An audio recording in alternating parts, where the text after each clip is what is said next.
Hey guys, welcome to the show. My name is Nigel, I'm the host, and I'm from Stellar J Films. And John.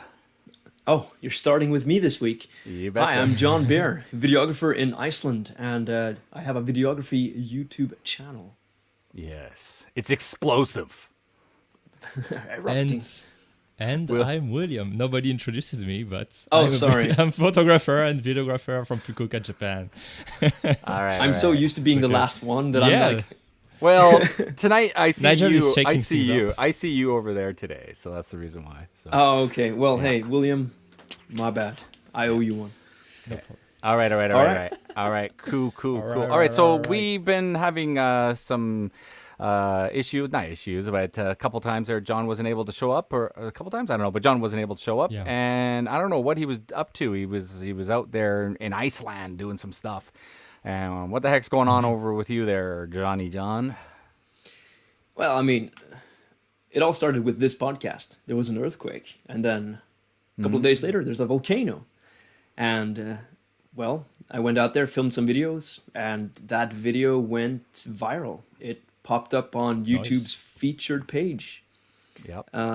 That's pretty So it's basically it's hiding amongst the BBC News, the World News channels, and all that. So it's basically newsworthy. That's what YouTube decided.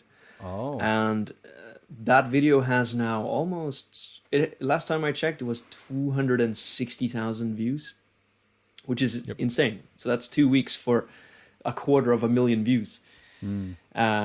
I mean, I'm a small channel, so that's very new for me. I don't even know really what to make of this.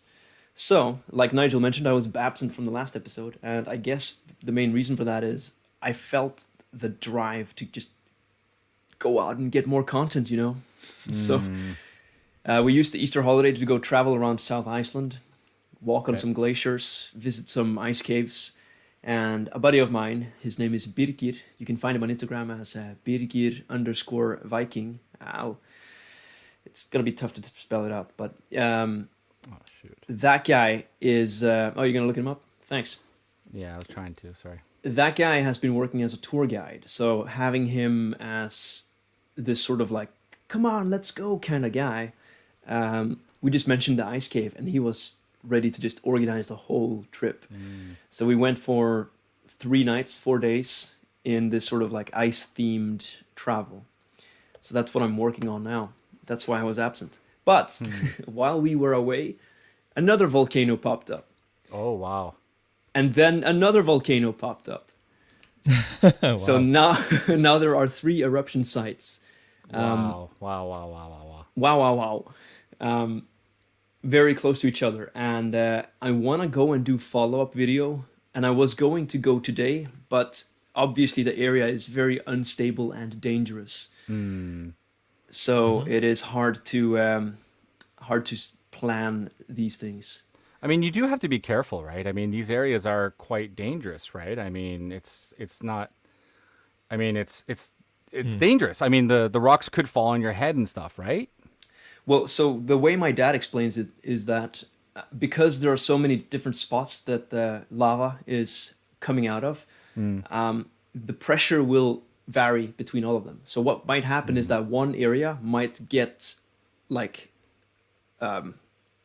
solidified and like shut off almost, creating a little sort of like champagne bottle type situation where once the pressure is back, it might pop open and just fly.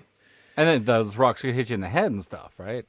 I mean, Yeah, if you it- would have if to it be very explodes. close, but it could explode. And then not only that, but like because of the different pressures and some areas becoming like solidified, like additional areas might pop up, which is why we got 2 volcanoes quickly, I see. one after another. I see. So now that we have 3 areas, the chances of another additional one popping up could be quite high. Hey, John Holtzen, welcome Thank you for to the watching show. us very early. Wow, we got an actual American here. That's awesome. That's Yeah. so cool. Yeah, no, he's been one of our key supporters. He's always tuning in. What are you using for camera wise? What are you using? A GH5 or something, or In this video, yeah, that's a GoPro, It's- obviously. most of it is GoPro and iPhone 12. iPhone 12. Okay. Wow, pulling This up is the iPhone iPhone. 12. Nice, nice, nice. The shots with the volcano and then obviously the drone shots are the exception. So at the volcano site, I took out my GH5 with a telephoto lens that Yeah. you can see here. Yeah. That is the 40 to 150 millimeter Olympus Yeah, f2.8 aren't they lens. great? Those zooms, aren't they great? It was super awesome. Yeah. Yeah. So Oh, that's what there I you used go. to get all the close-ups. This is Yeah. from that lens. Nice. Yeah. Okay, That's cool. just creamy B-roll, man. Creamy B-roll. Creamy. That's iPhone right now. Is it? Yeah. Little bit of distortion, it looks Yeah, like. this maybe. one you can Yeah. you can see mostly because of the very sharpened Yeah. contrast. Here we go with the GH5 with the telephoto. Yeah, you can see the difference in the footage. By the way, John, just to throw it at you, iPhone, get Film IC Pro, and it allows you to use the 4K feature inside the phone and choose the frame rates and actually apply LUTs on your iPhone. Thought you might want to know that one in case you didn't know. So I'll have to check that out. Yeah. I've bought Film IC Pro before on yeah. Android, and it was missing a lot of key features that iPhone didn't. Like the iPhone has. So I was very disappointed with them in the past, and I feel kind of like reluctant to buy from them again. But I think if you they're need the to best, download then them. they're the best. Yeah. So no problems with the drone being up there. You're not having any issues. The drone's not tweaking out and freaking out or anything like that. So There was one. We had 3 flights in total. One flight it freaked out, and I had to emergency land it. So what happened was, I think 2 things might have happened, or maybe both happened. yeah. The air was very not very dense, so like it started tilting a lot. Yeah. And then the transmission also became very choppy. And my dad suggests that it might be due to the high iron content in the magma. Yeah. So my dad is a geologist, which is why I keep bringing him up. So he knows this stuff, and he went to the volcano site himself. Actually, he convinced the university to pack 7 buses filled with students to go there on a field trip. How epic is that? Yeah. Basically, he said that there's a lot of iron in this magma. Yeah. So Also, it too, could underneath mess with you. there's like if you ever try to fly a drone off a dam, there's so much steel underneath the dam that when you try to fly off, it doesn't fly. It just says, "Sorry, my compass is completely screwed up." So That's it. Yeah, a and lot I of flew- metal Wow. will mess up your compass. Yeah, and I once flew over a pool that was like full of like bubbling water and stuff in a Japanese forest, and it had an error. I don't remember what it was, but it said something like a compass calibration error with a satellite geo. It was like the most insane errors I ever saw. And as soon as I went over the pool of water, and I think what it was is there was a geothermal something underneath there that was causing havoc underneath the pools and stuff. So there's crap we don't even know what's going on, So yeah. By the way, John, what did I want to talk Magnets. about? Yeah, magnets. Magnets, how do they work? So I wanted to get more sort of divulge more into like the video. Obviously blew up. Here you've got 700 comments. I mean, that is insane amount of comments. That's pretty insane, yeah. Yeah, that's a lot of comments for video. So you've got 5.7K in likes and 209 dislikes. They hate your video. They think you're a horrible videographer. You suck.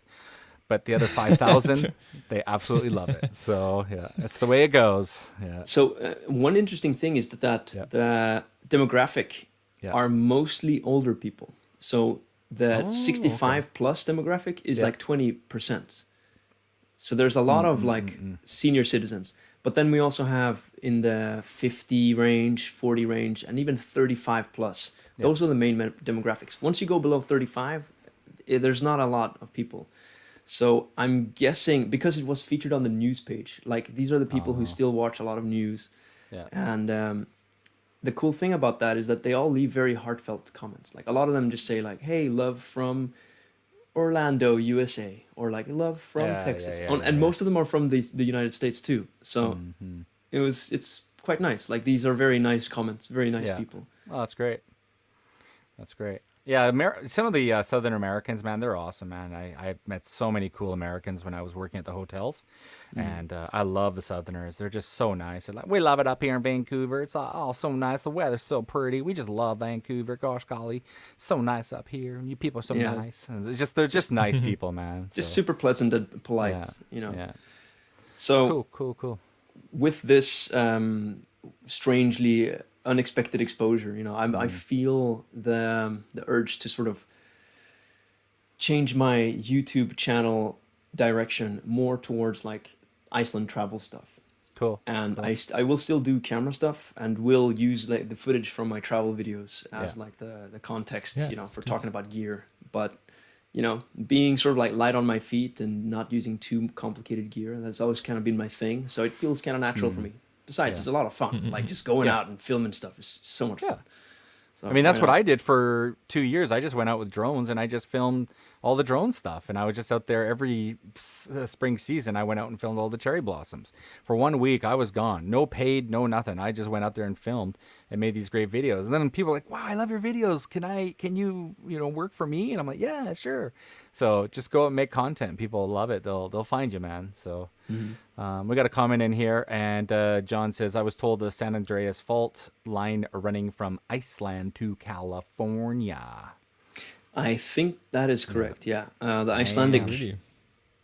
I think the Icelandic tectonic plate Yeah, is the same as the North American plate, which covers all of North America. I see. I see. And so I think what he Yeah, means is okay. that the edge of the plate, which is in San Andreas, is the same edge, just the opposite side that's I in see. Iceland.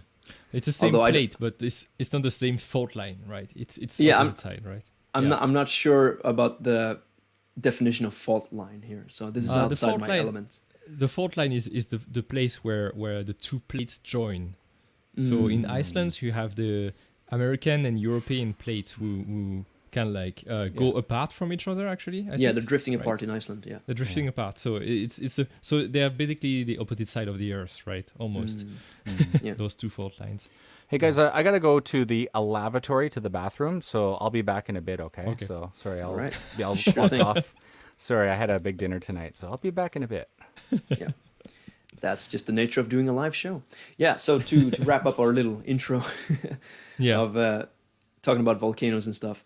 Yeah, it's been a lot of fun, and hopefully I can do a follow-up video soon. But like I mentioned, we were Yeah. planning to go today, but it is dangerous area, and the rescue team, you know, before they used to try to make it safer for people because they thought they couldn't stop people. But I think now the consensus is to try to stop people because making this area safer is very difficult and it's so unpredictable. So with the newest, with the second volcano that popped up, the Lava River stretches for a very, very long distance because this one was on top of the mountain rather than inside a valley like the first one. Yeah.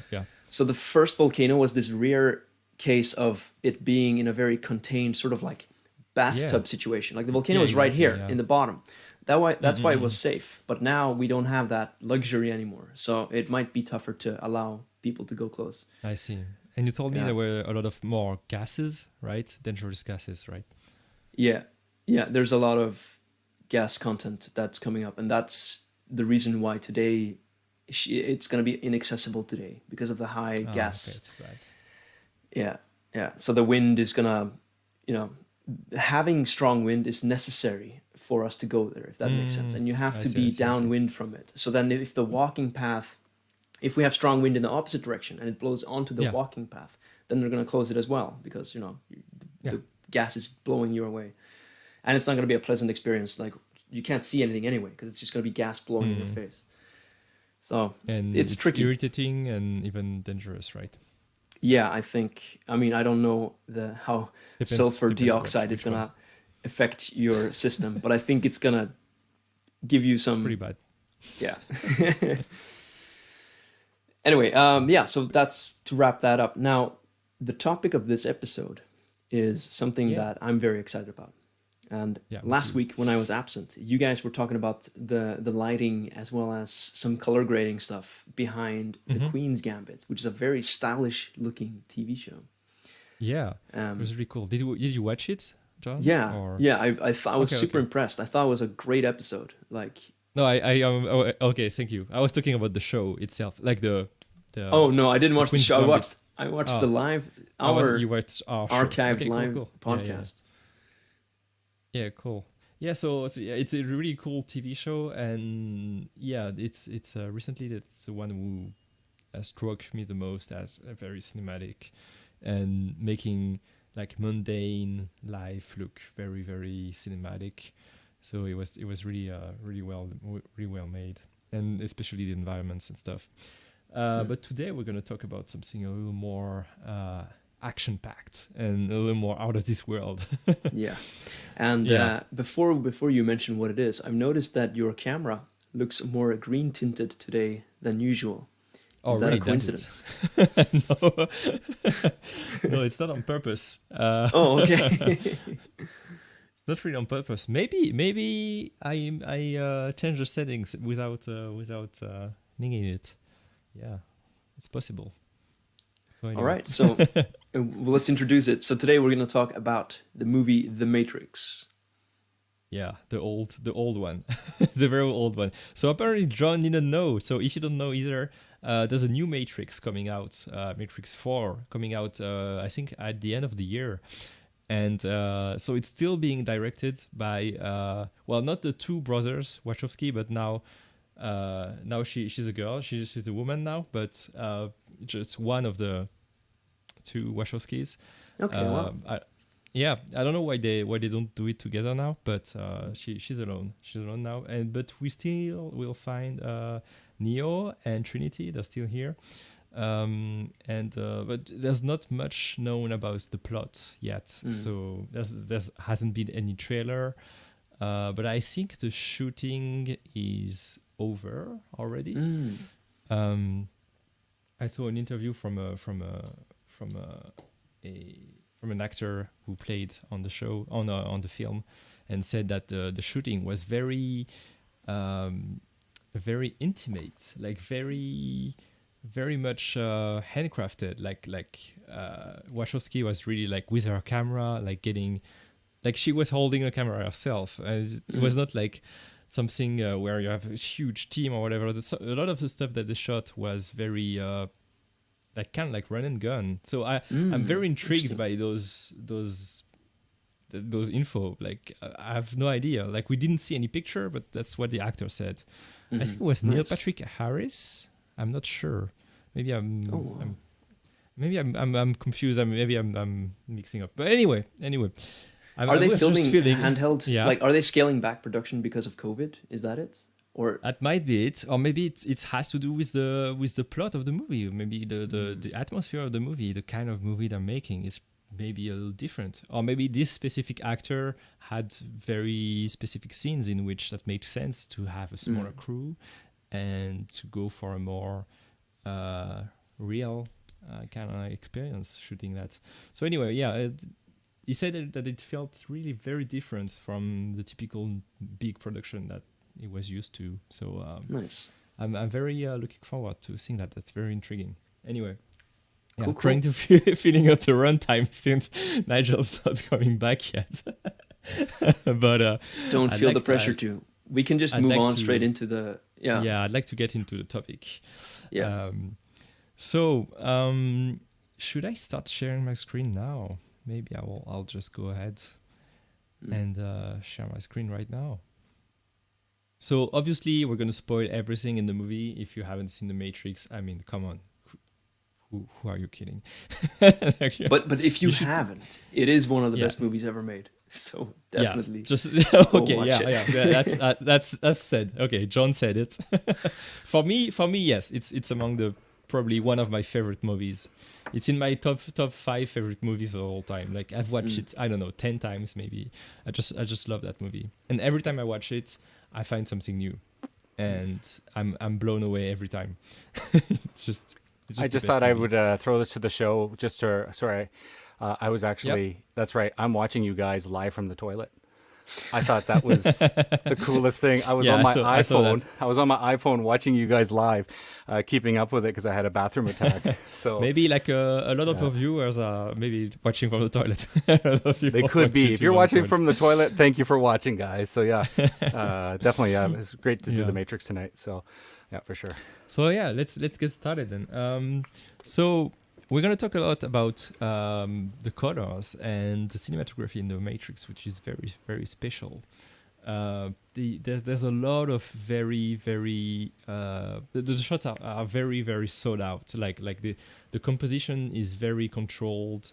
It's not a movie with action that has tons of cuts everywhere.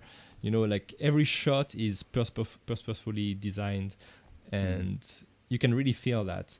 And one of the reasons why is because they actually made a comic book version of the storyboard before making the movie. So they already had every frame in place in their mind and on the storyboard.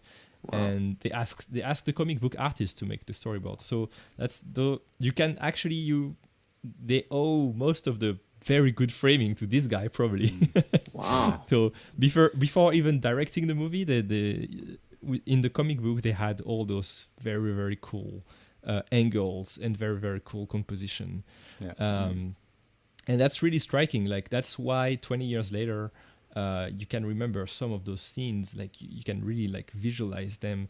Like the helicopter scene, the metro fight scene, the subway fight scene. Some of even the first opening scene with Trinity, where it's all black and contrasty, and the cops with the flashlights and stuff. This is very, very, very evocative. It's very strong cinematography. Anyway, so all of that was decided even in pre-production. And it shows you the power of making a proper storyboard. So, didn't we do an episode on storyboarding? Yeah, we did. Go and watch our archived episodes at the Film Nation on YouTube. Yeah, on our YouTube. Yeah. All right. So anyway, ahead, let's jump into it. First of all, I wanted to start with something that's it's very widely known. I'm not breaking ground here, but one thing that you can notice in this movie is obviously they have the Matrix world, and so it's a fake world that's in the computer. And then they have the real world where they're mostly in the ship, and so the Matrix world is always looks kind of greenish, and that's so if you look at those scenes which are from the Matrix, everything kind of looks green, like it has a green cast, and that's mainly to remember like the old screens, old CRT screens that you had where the text might be green, a little green on black, and they have this whole theme of having the green text falling down. So all of this is trying to tell you that we are in the computer actually the whole time, and so it's pretty interesting. And then when we go into the real world, suddenly it's very like this industrial look in the ship, and everything's kind of bluish. So they have this very, very nice separation between the two worlds. Sorry, I'm a little fast. So yeah, it's mostly that. And then sometimes you also have some exceptions, like the dojo scene. So the dojo scene is much more of a warm yellow and wood kind of color. So I've noticed that actually only a few scenes don't have that green tint or that blue tint.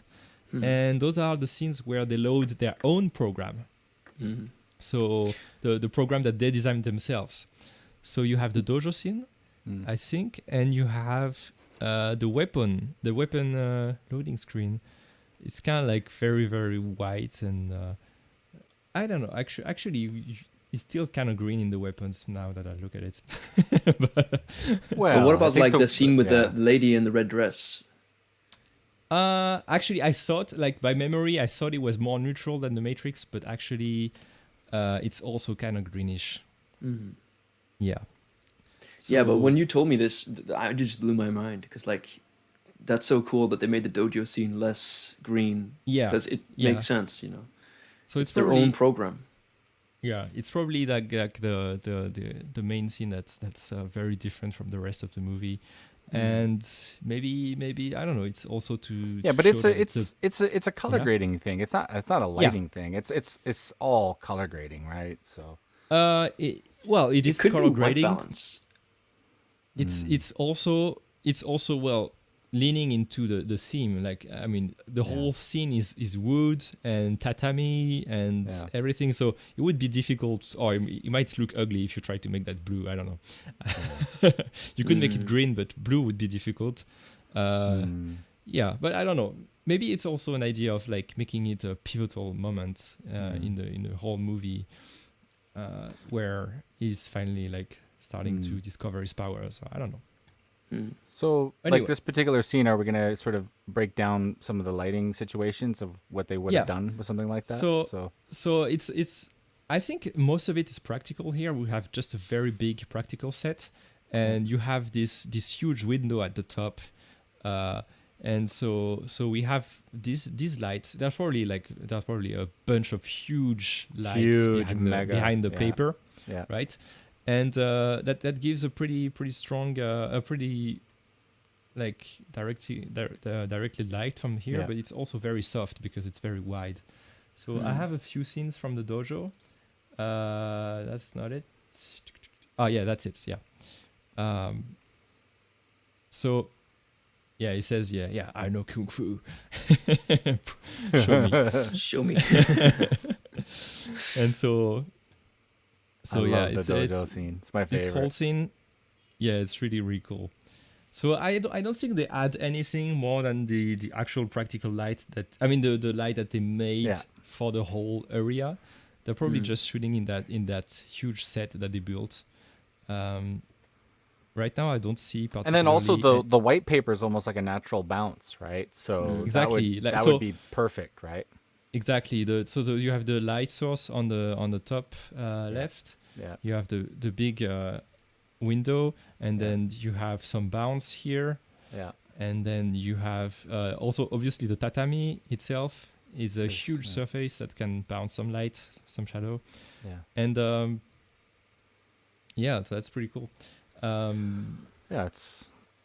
really it's not that difficult to light up a big Hollywood movie like this because it's probably just three big massive lights, right? Well, you need the problem. Yeah, if you were to do that yourself, you need some we can't do it ourselves. Strong power. You need a lot of power. You need a lot of power. I imagine this being like a set inside of a big hangar almost. Yeah. Exactly. Yeah, exactly. So this is a big set, and you need some good firepower. Like you can see that the window is completely blown out, because you need to light up the whole. That's really smart. That's really smart. So they're basically saying, hey, this scene is at a traditional Japanese rokani kind of little hotel place or whatever dojo thing, right? Yeah, and it's obviously middle of the day, and so they lit it up like you wouldn't believe. And so it looks natural, right? It's not like they lit up all the tatami, all the floor mats with lights. They're just saying, they don't exactly. They don't make anything look too unnatural. It's just very, very nice colors and So yeah, I think it's important to not fight, like not to try to light up because maybe us we'd be like, we got to put lights all over the tatami. We're gonna do all this crazy lighting scenarios, and they're like, no, we're just gonna put 3 mega lights on the top up there, and it's done. Like it's. Exactly. They try to go from something very very natural, and so you can see the light is very different on any angle. Like this angle, obviously, and what this accomplishes too, having the light coming from only one direction, is that you're never lost. Like this is a scene with lots of action, lots of cuts in all directions, but you can always have the sense of where you are, of where as a spectator, as a camera. You always know where you are because you can see the light coming from one direction all the time. And so when the camera jumps from the other side, now we see the light coming from up there, right? It comes from behind, and it's like a rim light here on the head, and that's the same light from the beginning, right? You showed the light is coming from the top now. So even though I jumped cut to that and I didn't show you the movement of the camera, you're not lost because you already know the light is coming from up there. So you still have this sense of This isn't a lighting thing, but Corridor was just saying, the Corridor guys, their YouTube channel, they do VFX and all that stuff. Yeah. He was saying that he likes movies where you can actually see the fight and they're not trying to hide all the fight scenes and they speed it up 300% or 300% or whatever. Like this looks legit. When you see them fight, it looks really good. So that's a little thing there. Exactly, that's true. But the reason is they just learned how to fight for many months. For months they had very, very hardcore training. And so do you see all of these scenes, they're iconical. Like they take the time. they have a few seconds on just that knee going through the ground, and you can remember that knee going through the ground. It's really cool. Yeah. Everybody remembers Like- the knee, man. Yeah. Yeah. And even like that frame just before, like where he's flying in the air and jumping on him, like that's pretty crazy. Like this kind of like crane thing. Yeah, this frame is just so great. It's so cool, so iconic. Like it's a good example of just using the slow motion very sparingly, because like this is Exactly. if there's ever gonna be a slow motion scene, this is the one. Exactly. I was rewatching the scene on YouTube just to like Bam. catch up for this show, and like every comment was talking about how this scene is just like one of the best. It's so good. Yeah. So Yeah, what I you're think it's saying about it important being too, remembered is It's not sped up. It's not like I heard most of these action movies, they speed it up 300%. So it gives it that real like whoop, whoop, whoop, whoop, whoop. And so it's actually he's just punching slow, right? But this to me looks natural. I don't They know. don't Is that right? speed. I don't think that they speed up stuff. No, they never speed up 300%, but they might speed up like 10% or something. Yeah, like maybe that. this stuff here. Yeah, Maybe that. they I shoot have a- sometimes. Yeah, they Yeah. shoot sometimes at 22 frames per second, and then they play it back at 24. So that speeds it up like so- about yeah. 10%. I see. I have a I think question it'll about kick. motion blur. Like Yeah, we seem to see everything very clearly, but there's a very like pleasant there's a lot of motion motion blur. blur. Yeah, there's Yeah. a lot of motion blur. But they might have adjusted the shutter just slightly, maybe. I don't know, because normal movements like this will produce a lot of motion blur. But I don't know, maybe it is natural motion blur. So you can see that, for example, if you look at that scene, you can see that they intended to shoot in slow motion because the motion blur is completely different now. There's no motion blur. So it was actually shot in slow motion. It's not slowed in post, right? Yeah. Right? Yeah. So- Well, these action movies, they know what they're doing, right? With the of course, with the frame obviously. rates and all that, and their shutter speeds. That's an art form. I don't know how to do that Yeah. because I'm not in the industry, right? I'd have to learn that from the ground up how these action movies. Well, you have do to, that. you have to decide in advance what you're doing. You have to know Yeah. what you're doing. I mean, especially this movie is from '98, right? So slow-mo 90 was... yeah. Yeah, slow-mo was probably not something cheap. Like, you would have to get very special cameras for slow motion. Yeah. Yeah. Well, they did slow motion, but yeah, it's very. I love this little small zoom. There's a very very small zoom, but it works so well when he kicks him.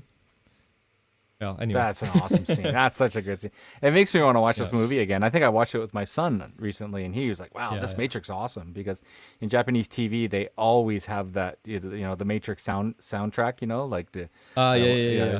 do, And so my son's like, Prodigy song. "Why do they keep doing that? What is this Matrix?" So finally, we sat down, we watched it, and he was like, Yeah. "Oh, this movie's awesome!" So yeah, it's awesome. So anyway, talking about lighting, I think we were pretty much done. This scene is not particularly like complex in terms of lighting. It's just really really cool, right? Yeah. So, A plus there, A plus. obviously. There. Yeah. Okay, so what's next? What's next on the? There's a scene I really want to talk about. It's the helicopter scene. Oh, nice. We're jumping really far now. We're jumping to the helicopter. So helicopter scene. Yeah. So let's play it back, just for kicks. So you have this crazy. I love the crazy push scene. in. Look at the push in. That push Yeah. in. Then another push in there. Push in. Push Look in, at all push the in, push push ins. in. It's Yeah, all that's push true. ins. That's Just true. like you're in the action. Like you are Yeah. going into the action. Yeah, exactly. It's And so it's smart to make the like sprinklers come on earlier to make everything like wet. So when he's shooting, Yeah. it just splashes water everywhere. It's so cool. Yeah, that's true. It's Yeah, true. Yeah. So yeah, the push in, I like it, like you say, and they build the tension, right? They make you focus on their expression, the face they're making. It's really really cool. Wow, this is all Like, set. Obviously, this would have been a set. This Yeah. would be all done on set, right? So With little- that's yeah. what I want to show you. I have some pictures of the behind the scenes. Oh, do and you? so- Wow, you did Yeah. your homework. Yeah. So one thing that okay, I just want to watch it first. Okay. let me make There's that full one screen. there's one thing in particular I really love this shot. It's not about lighting. Yeah, this shot. This is just one of my favorite shots ever. This right here. Oh, that's This the is- the money raining shot. bullets. Yeah. This yeah. is so cool. I mean, this is so Yeah. freaking cool. This Yeah. is just perfection. The slow-mo, the slow-mo rotor of the helicopter spinning and the bullets falling, and then you have this cascade of water on the side. Oops, what did I do? It's the composition is just so freaking beautiful Yeah. too. Yeah, it's really beautiful. So this is one of the shots, for example, that was in the comic book. So obviously. So anyway, so what I want to look at is I want to ask you a small question. I want to give you a Quiz me? problem Are to you gonna, solve. oh, you're gonna give me a quiz problem? you. All right. Yes. How do you think they did? The helicopter scenes? Where are we? Yeah. So when you look at this in terms of lighting, we have someone against a window. So right. as we all know, a window is usually very blown out. Like the exterior boy. would be really, really bright. And so it's really hard to expose or to light someone inside a building and having a window on the back. And so how do you think they did that? There's many ways to Go do ahead, it. John. Go ahead, John. How do they do it? Well, because he doesn't look very lit up on the front. I don't think they lit up from the front. Yeah, so you can see a little bit of light here and light Yeah. here. So on the sides. So this I is don't know, maybe- really good because it's motivated. Like the light seems to be coming from the outside, hitting him. Yeah. So it's really well done. And at the same time, if it was like if you didn't have some light on the front, like That's you wouldn't split see short lighting, anything. right? That's split short Yeah. lighting. Yeah, It's split it's short lighting. it's a split lighting from both Yeah. sides. But So because of that, then my guess is that this is a set, and the backdrop is just like a picture almost. Okay, all right. Ping pong. And don't they get- have- I didn't hey. even get a chance. You. sorry. I was Yeah, gonna say but something. I was gonna say something. he got the right answer. So All that's right. exactly it. This background is fake. It's not outside. I was gonna say it's It's- projector. I was gonna say it's a projector. I thought it'd be. It's not a maybe projector, but it's look at this set. Sorry, that's not the right one. Yeah. So this is just a big freaking like paper with lights behind it. Oh. Oh, okay. It's just a paper of the whole city with lights behind it. perfectly. So done. this whole thing is lit up, and you have the helicopter in the middle. So it's a huge set. Nice. And, that's so cool, and then- man. And then from the inside, you can see they flooded the whole room, and they have stuff that's in the water ready to explode and make some bullet hits in the water. Right. So it's really cool.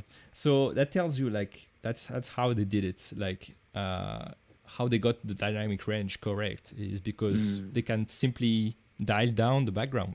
As simple as that. So it's pretty fun. Also, one thing you notice here, now that we're done with that, one thing you notice is that the whole thing is in focus. That's Yeah, very rare right. to see. Like nowadays, like most people say, "Oh, I want something cinematic. I'm gonna have some background blur, and I want the most bokeh possible. I'm gonna open at 1.4 on my lens, blah blah blah." But this whole movie is mostly always in 5.6? focus. Yeah. I don't know how high it's shot, but if you look at that, let's go back to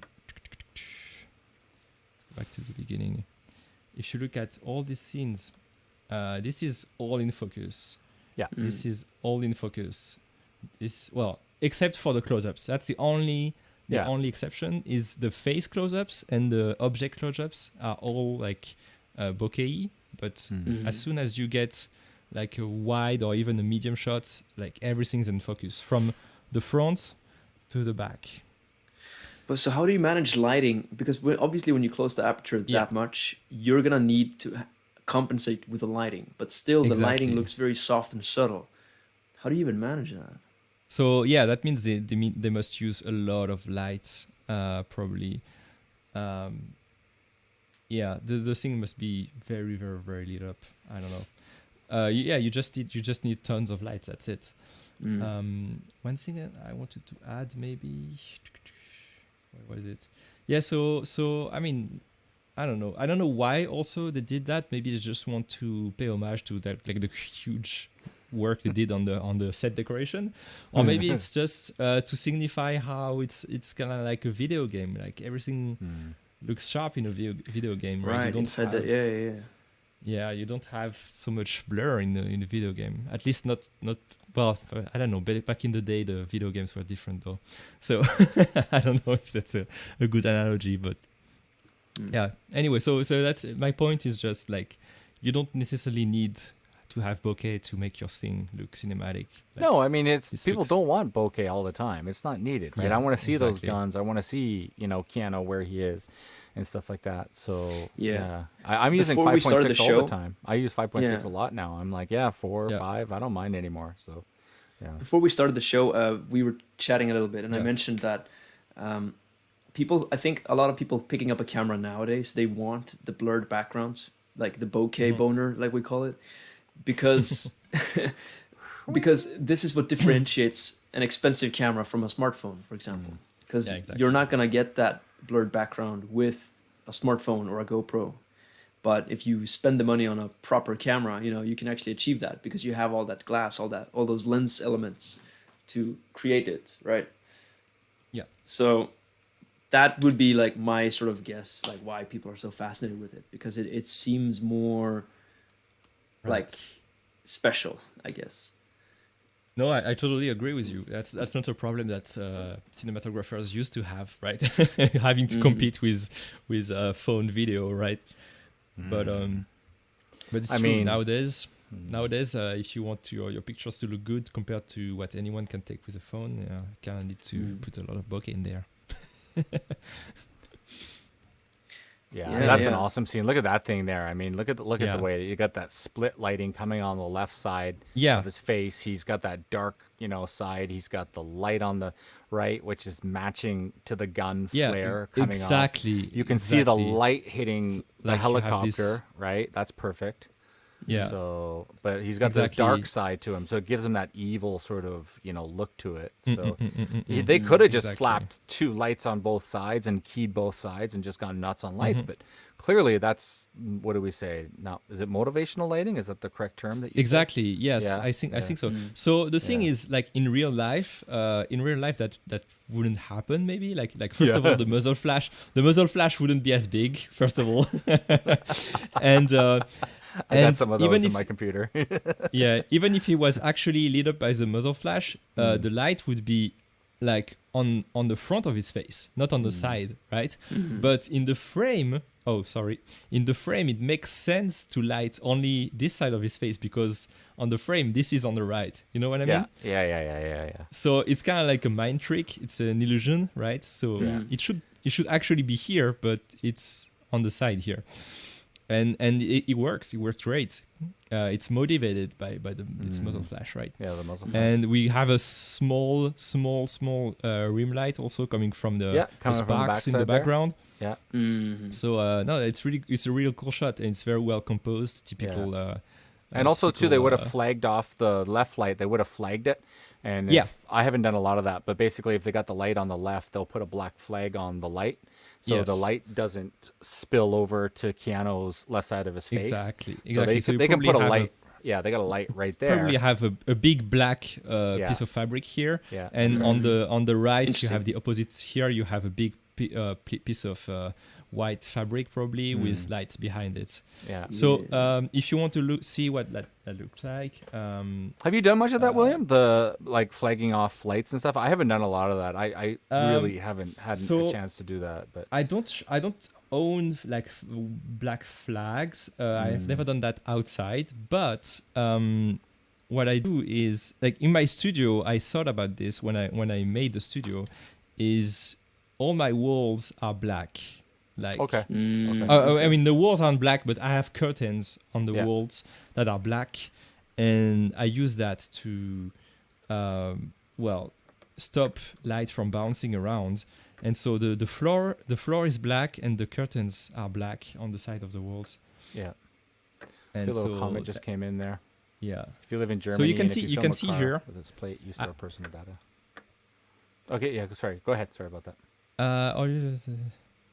Yeah. So you can see these are what you use on film sets usually. They have these big silks, these huge silks, and That's the whoops, classic, sorry. the classic rail systems. The I don't know Sorry, what the term of them I'm having is. But trouble. that's okay. We're here. We're keeping you supported. So while you So find yeah, it, yeah, you have these huge boxes on these huge frames on which you put some silk and then you put a light behind it. Problem doing that compared to a softbox is you have a lot of light that is lost by bouncing, right? The light source bounces and gets like behind the scene, right, where it's unused. So you're using a lot of firepower for nothing, right? And nowadays, like if you're using a softbox, the softbox is enclosed and has some bouncy material inside, so you're actually using all that light efficiently, and you're not losing power, right? So that's two ways of doing it. But obviously, when you want to have a big softbox that's 3 or 4 meters wide, you can't have a softbox. You have to use those kind of like panels, and so that's why you need such a big, very very heavy and expensive equipment to light through these. that's Anyway, why it costs millions of dollars. that's why it costs so much. Yeah. Yeah. So anyway, yep. Let's close that. So what's next? I think we're pretty much done with the helicopter scene, I guess. Sure. We got a question from a viewer, so I'll throw this up real fast. Yeah. Sorry about go the last ahead. one there, William. I kind of threw it up there in the middle of your convo there. Sorry about that. So kind of threw you off there. Nick, I don't know how to say his name. Nicolaj? You can call him Nick. Nick. It's a friend of mine. Cool. Go ahead. You read it out then. He's your friend. Go ahead. All right. This blurry background gap between phones and big... No, I'm just kidding. This blurry background gap between phones and big sensor cameras is being lessened with software somewhat. Mostly for photos so far, but interestingly, there's an app called ProTake. Have you heard? And then he adds, let's see, can you click on that? Yeah. It has that portrait mode that actually works in video. So he's referring to the portrait mode in smartphones that will generally like crop in a little bit and then add like blur to your background. Yeah, and it's true. It's true. It's been used a lot for photos, but he's saying that it's being developed for video as well. So we could get to a point where smartphones will shoot video with blurry backgrounds as well, and then maybe this fascination with blurry backgrounds will go away. Maybe people will want to gravitate back towards having everything in focus. Yeah, no, the iPhones have the iPhones have that built-in feature now. The bokeh and stuff. It's crazy what you can do with those iPhones. But it's pretty good for photos, but it still doesn't look as good in my opinion. Or if you know what you're looking for, it's what you're looking at. It looks a bit different, right? It's more like you have a whole subject really nicely in focus, and then the whole thing is evenly blurred. So it's a bit different. It's like a Zoom. It's a Zoom green screen almost, where someone's trying to use a green screen where they're not really supposed to use a green screen, and you can see the edges are kind of like kind of too milky. Something's wrong, right? Exactly. So, the edges are milky, and you don't have the nice bokeh balls and highlights in the bokeh and that kind of stuff. Yeah. So it's getting there, but. Go ahead, John. What were you saying? I was going to say that with smartphones, the biggest challenge that I see, especially now that I've been shooting with an iPhone 12 a lot, is that motion blur just doesn't look good on smartphones. Yeah, that's true. At all. So, smartphones have a lot to catch up to reach sort of like actual camera standards. But for me, motion blur is like, that's what I look for. And it's not there. If you honestly, if you get the Film IC Pro, which you can put your 30 frames per second shutter speed, 60. You can lock the exposure. You can set the ISO manually. You can throw a lot on top. Like you can turn an iPhone into a cinematic camera pretty quickly.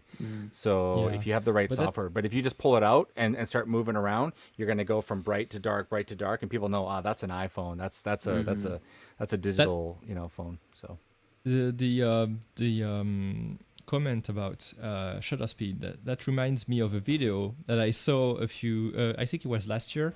It was a snowball fight shot by a very experienced DP with the iPhone 11, and everyone was like, "Oh wow! You see, you can make something look cinematic with an iPhone." And I was like, "Yeah, but the motion blur looks like shit. I mean, there's no motion blur. It's very very choppy, and yeah. So maybe I can share that, but Okay. yeah, share screen. Bear with me. Yeah. I'll. Yeah. Oh yeah, you ready? So Go ahead. Yeah. Oh, you're already. Yeah. Well, you're already ready. it I've it seen looks this one. pretty Yeah. good. It looks Yeah, it pretty looks good for really something good. shot on an iPhone, but there was a lot of stuff where like you have zero motion blur, and also the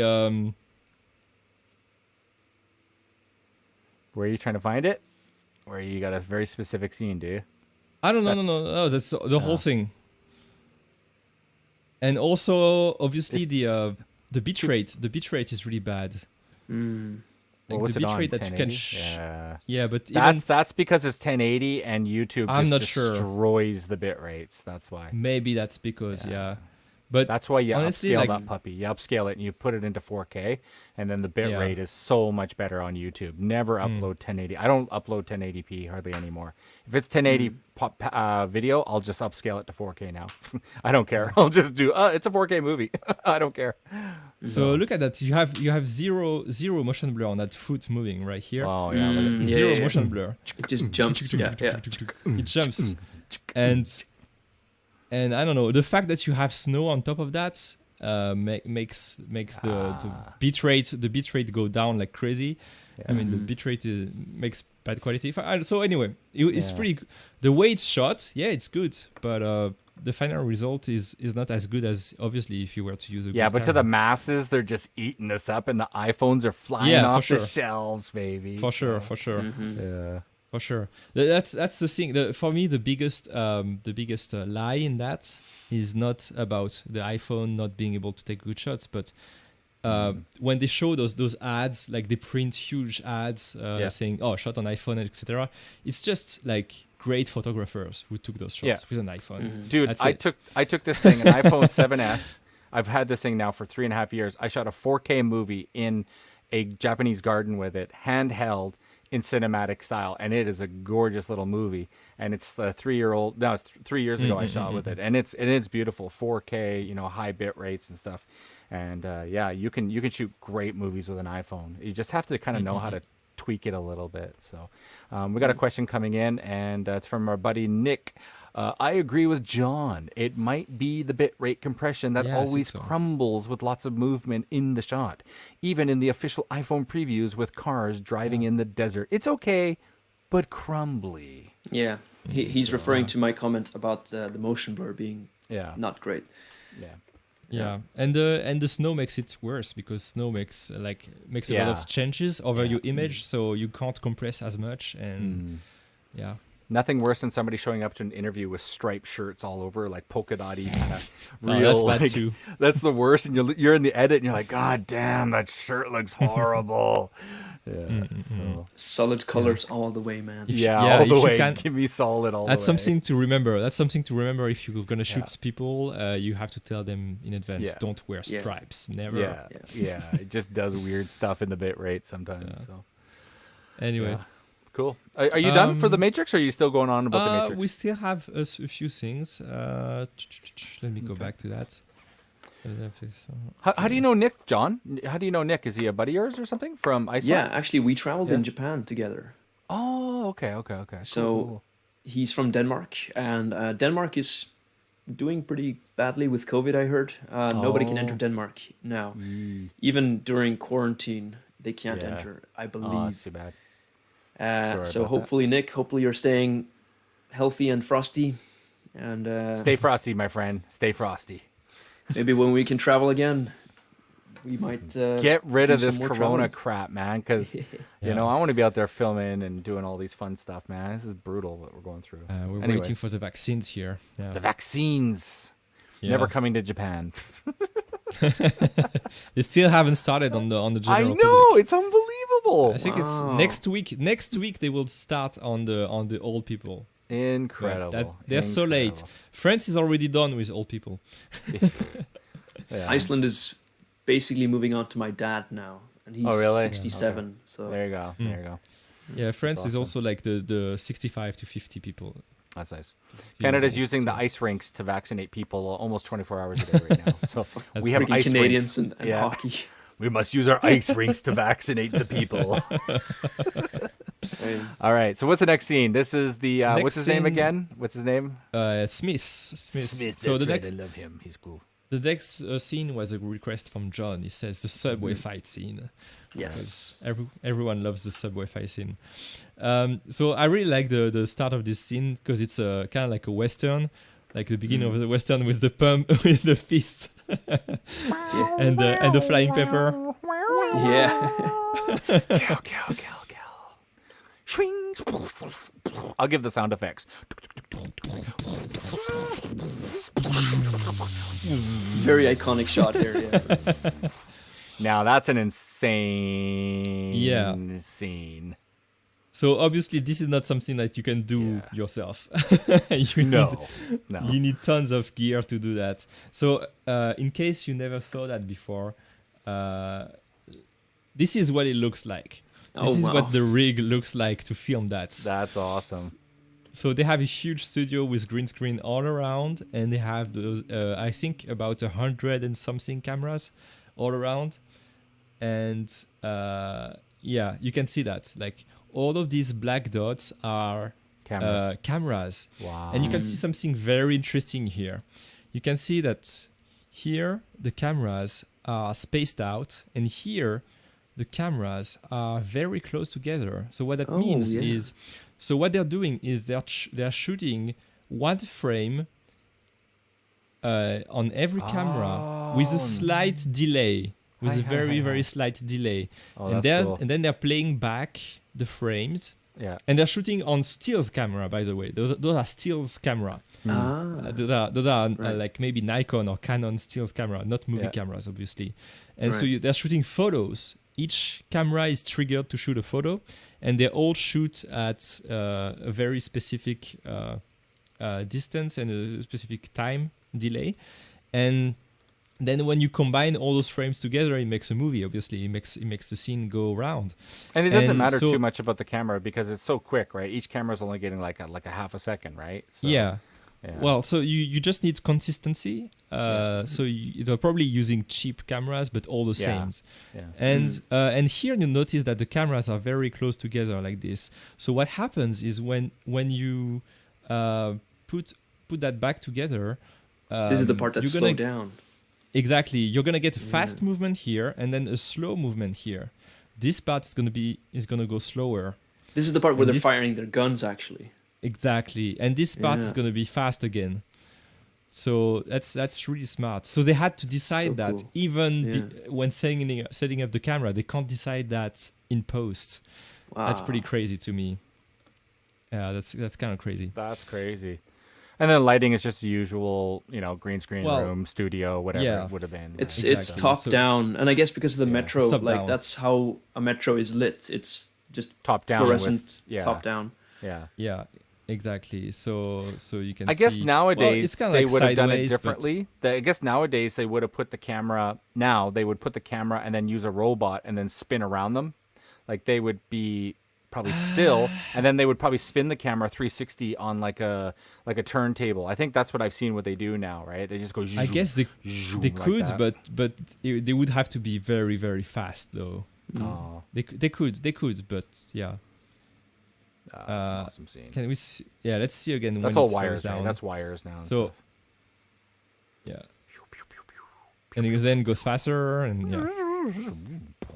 really cool. So yeah, it's mostly top down, I think, on the rig. This is very like split lighting, but yeah. So yeah, you have the lights on the top. I don't know what else I can say on, because it's moving a lot. Well, I think there's definitely a heavy color grade on this. I mean, it's obviously just a gray black green room, but now when you give it to the colorist, he's obviously throwing on some crazy filters. Not filters, they're experts, right? They know how to make it look this sort of greenish color or whatever.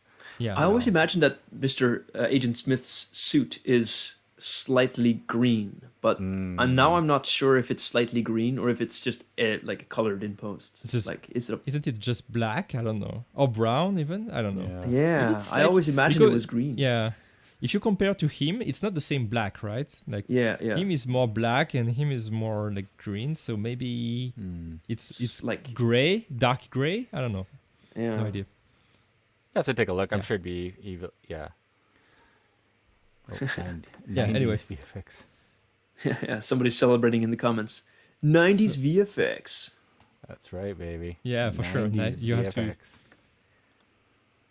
So I see. Down yet. One thing. That's another friend One of thing mine I from noticed. Norway. Yeah. Big shout out to the Europeans coming tonight. Yeah. Thanks. One thing I noticed though is that Neo is lit up like more like evenly and most of the scene, and most of the scene Oh, look at that split. Smith has more of the split lighting Yeah, Mhm. that split and light. more contrast, more of dark Yeah. side. And it's Yeah. cool how they use the like exit lights as motivating lights. You know, the exit signs, they're completely blown out, but we know that they're exit signs because that's like how subways are. Or maybe they're not exit signs. They might be like, you know, like Just informational. neon. Go this way. Yeah. Yeah, for sure. Oh, this scene I really like. This is has nothing to do with lighting, but when he punches him in the wall, they had this contraption where they have the whole wall was made to be destroyed, like with little like wire bombs, right? They have a wire that explodes, and so it explodes in a round way to make this big hole. It's really fun. Nice. You should really watch the behind the scenes of the Matrix, is what I'm saying, because there's so much fun stuff. Oh, it's an awesome movie. I mean, like I said, I showed it to a 14-year-old about a month ago, and he was like, "Wow, this is an awesome movie." He loved it. So I mean, if you can impress a 14-year-old with a movie that's 20 years old, you're doing a pretty good job. So For sure. yeah. For sure. So yeah, if I had to notice something in that whole scene, it's that this here, like Smith is always kind of like Always split lighting. It's always split split. lighting, always Every time, always yeah, split lighting, split. and Neo is mostly like has mostly a broad light all the time. At least On for the close-ups. at least for Yeah. the close-ups. Yeah. Sure, I'm just getting something. So to it's digest. kind of like a light versus dark side, right? So I want to say one thing though. On the other end of the subway tracks, there's like this lighting that goes along the bottom ridge. Where? Just get a shot of like. The subway? Go back. Let's go back to the subway. No, The- we are gonna see the subway here, right? Yeah. So you see the white light that's alongside the here on the right side. Yeah. Yeah. So that's kind of cool. I don't think an actual subway would have those lights. I know. Yeah. You would have those lights to show like maybe some ads, Yeah. right? But Yeah, yeah, but that's yeah, fake. this That is they stuck added here, that. That they added those in. Yeah. Just it could be, because it would just be too dark. I mean, you've got to Yeah, add for sure. something in, right? And when For you sure, slow for it sure. down, when you slow it down the way you're doing it now, we can see it. But in the movie, we'd be like, blah, blah, blah. We'd just be tweaking out, Yeah, right? exactly. So, But it makes. I really also really love this shot. Sorry, I'm really having trouble. This shot right here when we see the subway coming. Yeah, let's just watch. And the sound also is really cool. Cracks in the roof. Jumps away. This whole thing It's is really coming really fun. The composition, man, is just so great. yeah, it's So awesome. good. I got a question for you, teacher. My favorite part here though, when Smith just walks out of the train, just like shakes it off. Yeah, Yeah, it's pretty no cool. big deal. It's really Yeah, cool. yeah. But So I I'm gotta- always like, why do you stop walking? Just run. Yeah. Just run. Just dumb- keep dumb going, ass. keep going. Oh, here it is, John. Oh, Yeah. so I got a question for you. It looks dark to me. You know, the lighting seems very ominous, and it's very Yeah. dark, obviously. It's very But dark. I don't think it was this dark when they filmed it, right? Yeah, for sure. Yeah. Right? I see Because- what you mean. If you filmed it this dark, there would be so much noise in the video.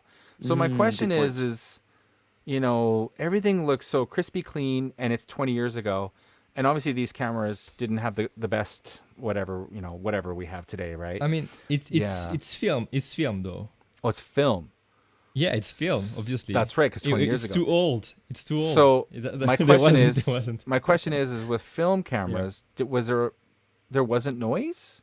Like, is that it's a I mean, honest question, there- right? Like, yeah, There is a little bit. There is a Yeah. little bit of grain, but first of all, grain in film is not as bad as grain in Digital. sensors. Oh, Digital. It doesn't look as that's why. bad. It looks good. You can see. Well, you can't see it in the stream, but I can see some grain on. Yeah, but the- it's on the we're image used right to it. here. It's okay. But if I Yeah. took out if you took out a GH5 and tried to film this, it would be horrible. Yeah, for super sure, grainy. for sure, Oh, for it'd sure. be- yeah. Well, then I have a so follow-up yes. question.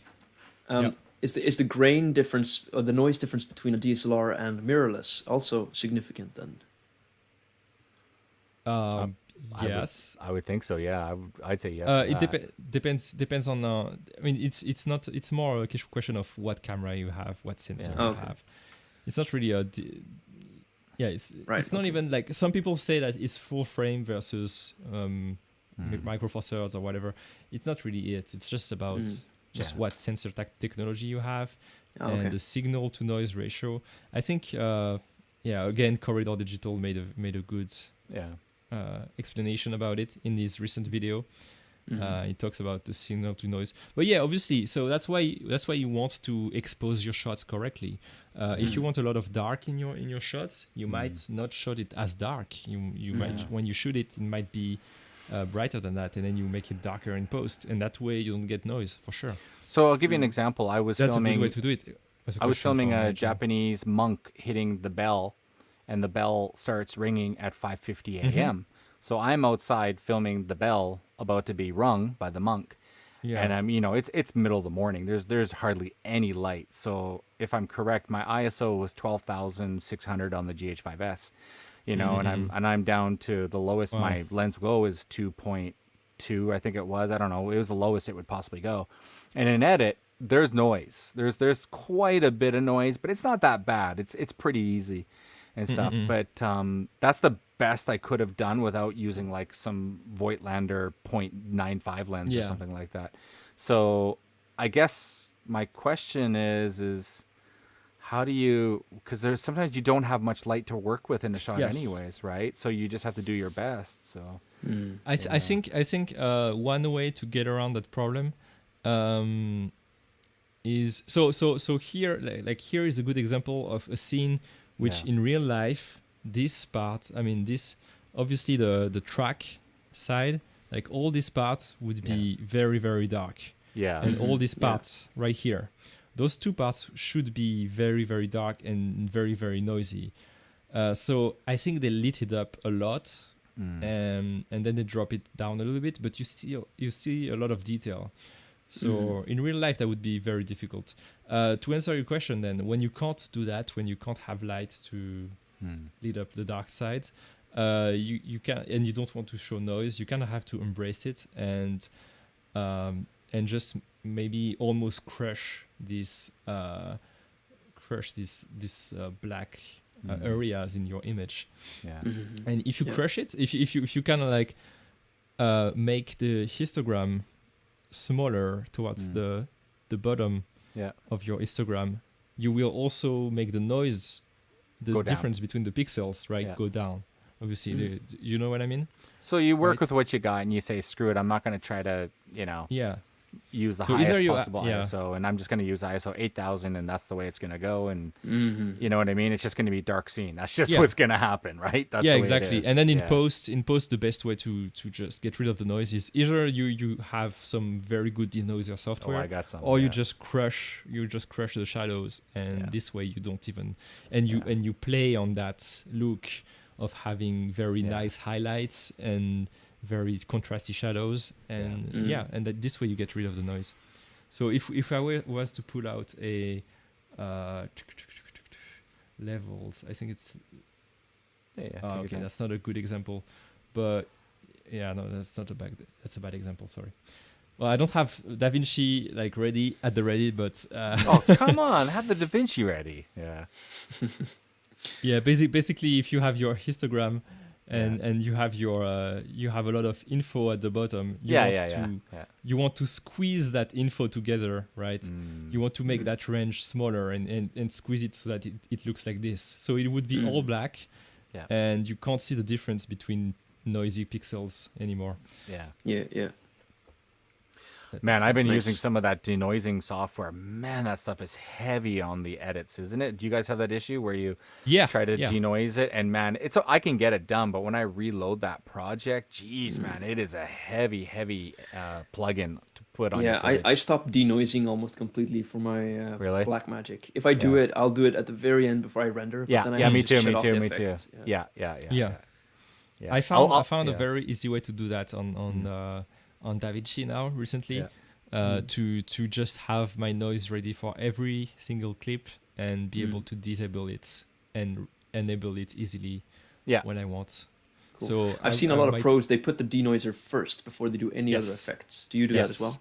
Okay. I do that, yeah, and I see it's a big difference in terms of maybe we should do a tutorial next time. Actually, we should maybe start doing some Da Vinci stuff. That would be really interesting. That would be because I want to really get a cool, black yeah. magic. I think we should start doing like because I'm going to be a bit of a noob, right? So when I get my black magic 6K soon, so that would be really cool to maybe I could be like the newbie guy. How do I do this? So Yeah, Cool. for sure. That'd be Yeah. kinda cool. I mean, Sounds I good. would love it if you should tell us in the comments if you like it or not. But that would be really cool doing live live spot editing? podcast editing. Yeah, that would be cool. You could send me some clips and tell me, what do you want to do, and Yeah, that'd be really try. cool. Yeah, for sure. Cool. I love the leading lines on the shot too. With the This subway. is leading such a lines. great composition, like just symmetry, basic symmetry, and all the lines converging towards the center. It's really cool. It's funny. You can literally break down every scene, and it's just so methodically filmed, isn't it? Like the Matrix. exactly. It goes back to what you said about the whole storyboard being made by a comic book artist. Yeah, Really, I'm every pretty sure shot they- is thought out. Yeah. Yeah, for sure. Comic books. I miss them. I found out, by the way, my Transformers #1. I have original Transformers. It's sitting in Vancouver, and my wife said, "You got to throw away your comics when you're in Vancouver." I ain't throwing shit away. I'm keeping all my comics. Transformers #1, $280 USD, Wow. baby, and I got 1 through 20 mint in boxes. So I'm stoked. Gonna be getting my old comics back. That's where it all starts, man. From the comics. Yeah. By the way, just a funny thing that they talked about in the corridor, again, Yeah. that they noticed here when he's jumping back, you can see him grab right here. He's grabbing onto his wires. Can you zoom in? Can you actually zoom in? You got to zoom in. I can't Yeah. see it. Yeah, there you So go. Here. I'll make a full He's screen. literally just grabbing Okay. onto his wires. Rewind. He has- Rewind. he- Oh. He has wires. He has wires on the waist. Oh my God! He's actually grabbing And it. and when you watch the scene and you don't think about it, it looks like he's using his arms for balance, right? Just to throw himself upwards, right? But he's actually grabbing the wires for 1 split second right here. He has the hands actually closed on the wires. Is this a goof? He's not supposed to? Yeah, it's not really supposed to. And here you can see that he's letting go of the wires now. But right here, his hands are really like on the wires. Whoa. And now he's letting go of the Man, wires. Corridor is awesome, man. I think I've spent a couple weekends watching 3 or 4 of their videos in a row, man. They are fun to watch, man. Those guys. Yeah, it's really fun. Hewlett Packard commercial. Never saw that one before. Oh wow, brand placement, beautiful. Yeah. That's hilarious. Or maybe it's a diss at Hewlett Packard. It's like the evil corporation that makes everything possible. Ah, yes. That makes They made the Matrix. they made the Matrix. Oh, Yeah. but that's just a theory, a film theory. Oh wow, you can actually do the voice. That's pretty good. Hewlett Packard, the inside story. That's pretty cool. Cool. I mean, that's man, we really nailed this Matrix. That's for sure. That was a Yeah. pretty cool episode. But yeah, we should gonna- wrap it up. Yeah, for sure. I'm gonna just add one thing. I'm gonna just when you're finished there, you're Yeah, ready. yeah. 1, 2, 3. Yep. Schwunk. This thing has helped me immensely. Oh, I've seen this image Oh, before. yes. Yeah, Yes. yeah. Just give me a minute. I'm just gonna try to zoom in. What screen am I on?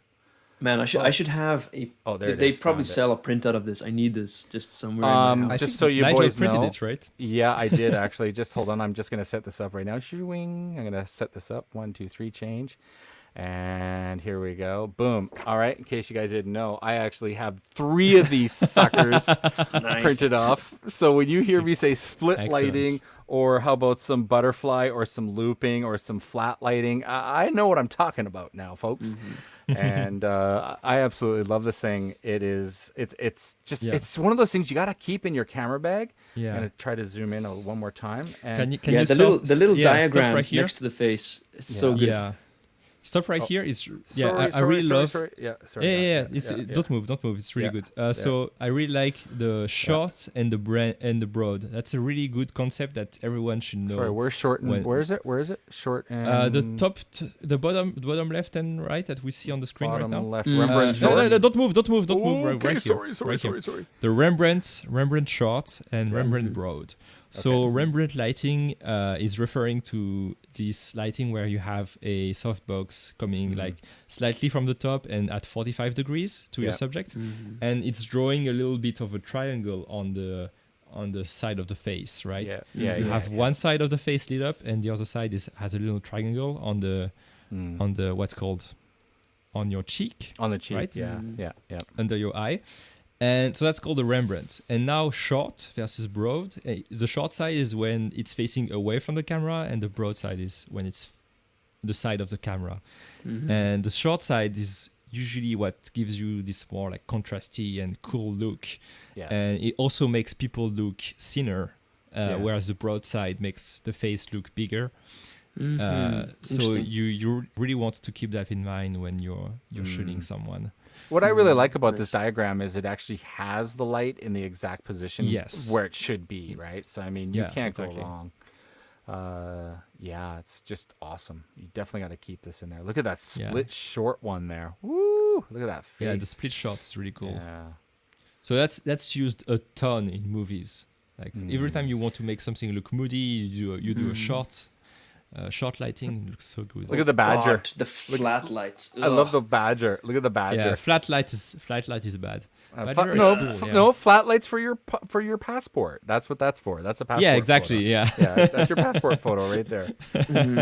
High That's key. boring. High key. There you go. That's for your photography. High key. Right? High key. High key is for your makeup commercials. Yeah, maybe exactly. There you go. Yeah. Especially not makeup, but yeah, like skincare maybe. Mm-hmm. Yeah. Really like skincare where you want Oh. to see the softer light possible. There you go. That's kind of the new thing now, like the colored gel look. You know. Yeah. You got all the blues and the different colors coming from different sides. Man, Yeah. I got so excited about the colored thing when I first got my RGB light. Now I'm like, no, too much pollution. I like the clean look. I actually took my my little RGB light. I took it apart yesterday, John, and I tried to like figure out maybe if I pull the wire out, you can reset it. I read somewhere you can actually reset it, but it doesn't reset. So I kind of threw it away officially today. So No. Oh crap. yeah, Yeah, I had to throw mine away as well. yeah, it's too bad. It's a great light, but I guess the lifespan of it's pretty short. So No, it's just easy to get faulty. Oh, I thought it had a gel in it. Never mind. I was gonna play around with this and be like, hey, look and at me, you're I'm gonna do all- some I'm all split Blade Rembrandt Runner. lighting, split Rembrandt. I have one too. Look behind me, the blue light behind me. Yeah. Yeah. And the fun thing is I can actually Oh pilot wow, it that's with my phone. fancy. See? Ooh, That's that's fancy, fancy. Yeah, because I have a $20 light here, and Yeah. you have a And see, I can $200 light. I can change the colors. I can put green or I can That's put, awesome. Well, That's check awesome. this out. With $20, you can get a little blue gel. Oh yeah, you ain't getting that. or you could do William. that. Or you could just change it with your phone. Here I'm in the Matrix, and now I'm in the real world.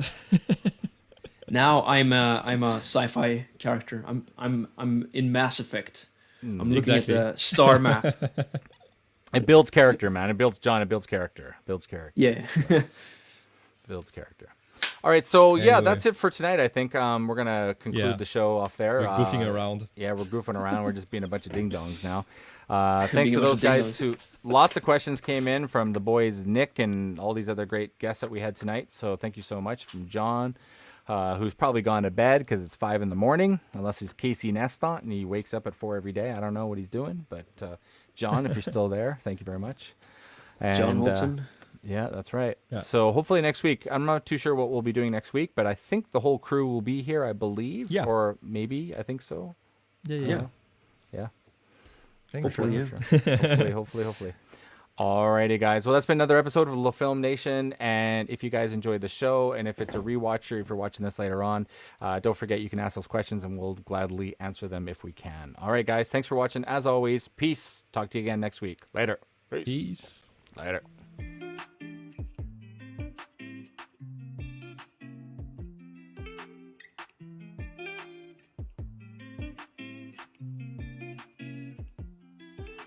Thanks, Nick. Thank you very much.